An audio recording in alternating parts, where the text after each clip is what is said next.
power, legacy, and a twisted obsession with pure blood. These were the driving forces behind some of history's most infamous royal dynasties. But what happens when a family's desire to retain power overrides basic biological sense?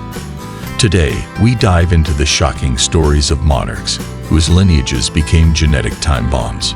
Strap in. This isn't just history, it's a cautionary tale of ambition gone horribly wrong. Inbreeding among royalty wasn't just a quirk, it was a calculated strategy. For centuries, European, Egyptian, and Asian dynasties married cousins, uncles, and nieces to consolidate power, wealth, and territorial claims. The logic was simple: keep the throne in the family at all costs. But this practice, known as consanguineous marriage, came with devastating consequences.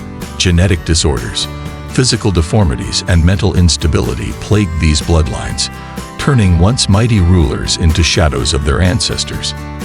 From the Habsburgs' infamous Habsburg jaw to the Ptolemaic pharaohs' sibling marriages, the obsession with purity created dynasties teetering on the brink of collapse. Yet even as heirs suffered, the cycle continued, a toxic mix of tradition, arrogance, and desperation. Why did rulers ignore the glaring risks?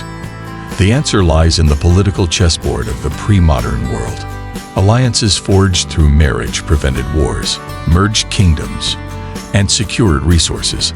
A foreign bride or groom could destabilize a realm, but a cousin?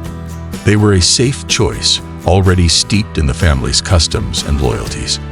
Religious dogma also played a role. Some cultures viewed inbreeding as divinely sanctioned, a way to emulate mythical or biblical figures. The Egyptian pharaohs, for instance, believed marrying siblings mirrored the gods Isis and Osiris, legitimizing their divine right to rule. But as science would later reveal, biology cares little for politics or mythology. The results were often tragic and irreversible. Our journey begins with the most extreme cases, monarchs whose lives were defined by their genetic misfortune. We'll explore how inbreeding didn't just weaken their bodies, but also their kingdoms.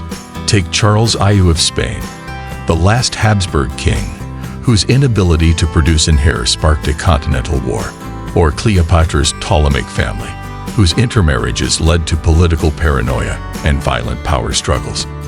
These rulers weren't just victims of their DNA, they were symbols of a system rotten to its core. As we unravel their stories, ask yourself, how much suffering was justified in the name of power? And what lessons does their downfall hold for us today? No family embodies the dangers of inbreeding more starkly than the Habsburgs. For over 200 years, this Austrian-Spanish dynasty dominated Europe, yet their relentless intermarriage created a genetic disaster. The Habsburg jaw, a severe underbite, and protruding chin became their grotesque hallmark. But the deformities ran deeper.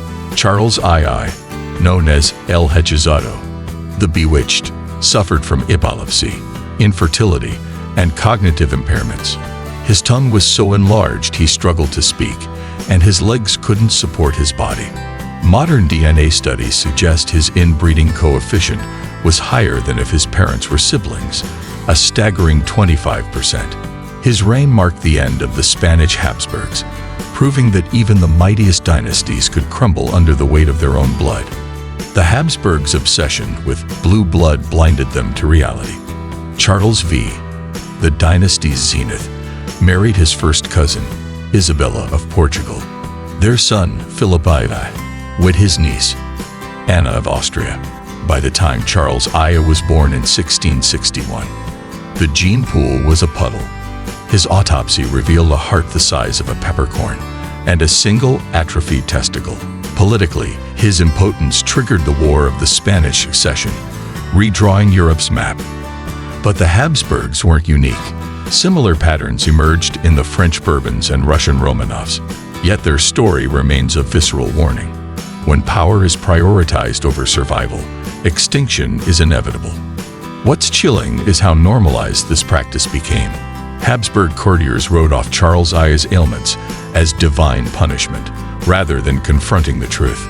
Painters were ordered to soften his features in portraits, propaganda to mask decay. Meanwhile, rival kingdoms exploited Spain's weakness, hastening its decline. The Habsburgs' legacy isn't just one of palatial grandeur, it's a testament to human folly. Their castles still stand, but their genetic hubris echoes louder. A reminder that no amount of gold or land can compensate for the neglect of basic human biology. Long before the Habsburgs, Egypt's Ptolemaic pharaohs turned inbreeding into an art form.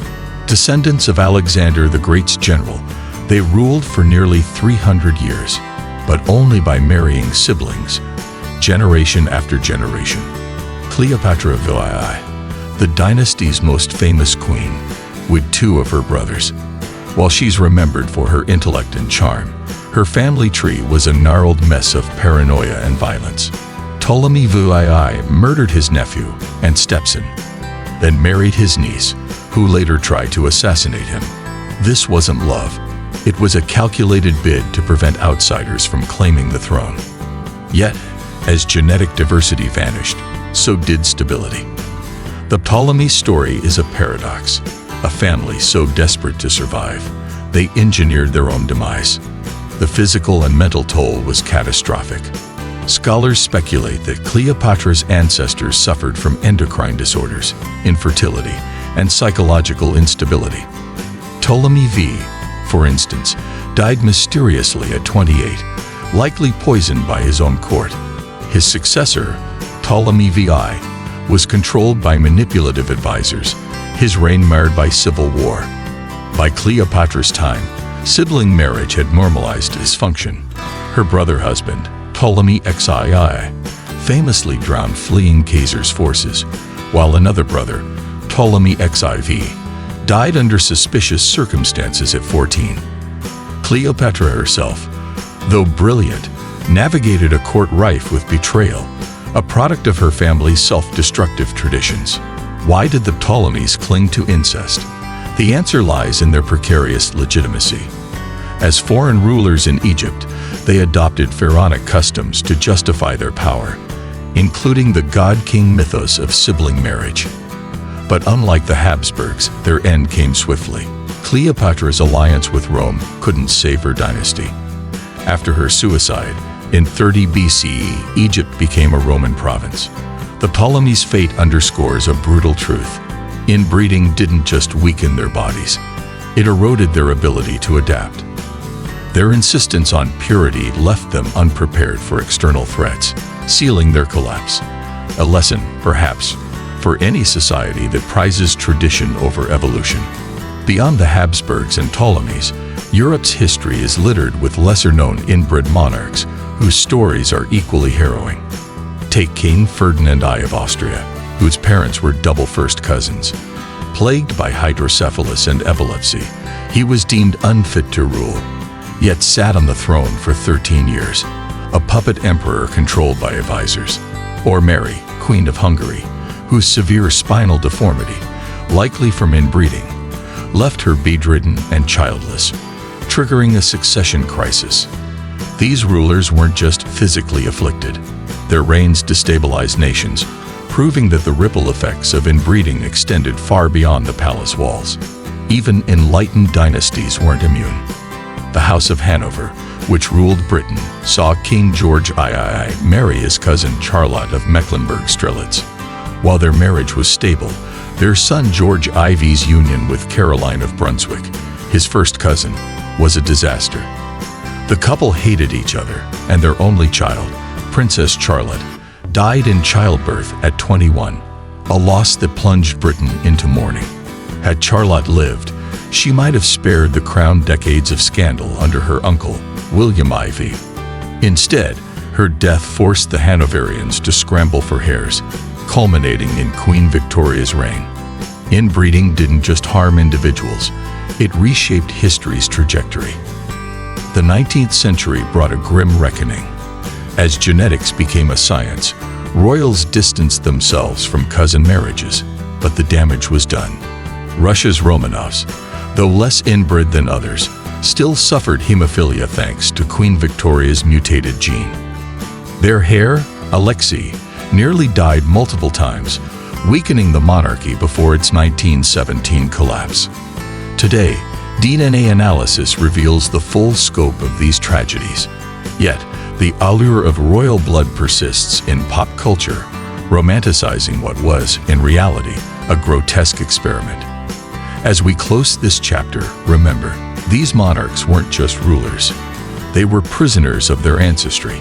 Their lives warn us against confusing tradition with wisdom and power with invincibility. From the Habsburgs to the Ptolemies, history's inbred monarchs teach us a brutal lesson. No empire is immune to the laws of nature. Their pursuit of pure blood brought suffering, instability, and extinction. Yet their stories fascinate us, a mix of horror and hubris, tragedy and folly. As we look back, let's not just gawk at their deformities or scandals. Let's ask, what myths of purity do we cling to today? And what price will we pay for them? If you enjoyed this dive into history's darkest corners, smash that like button, subscribe, and ring the bell. Share your thoughts below. Which monarch story shocked you most? Until next time, stay curious. And never forget, biology always wins.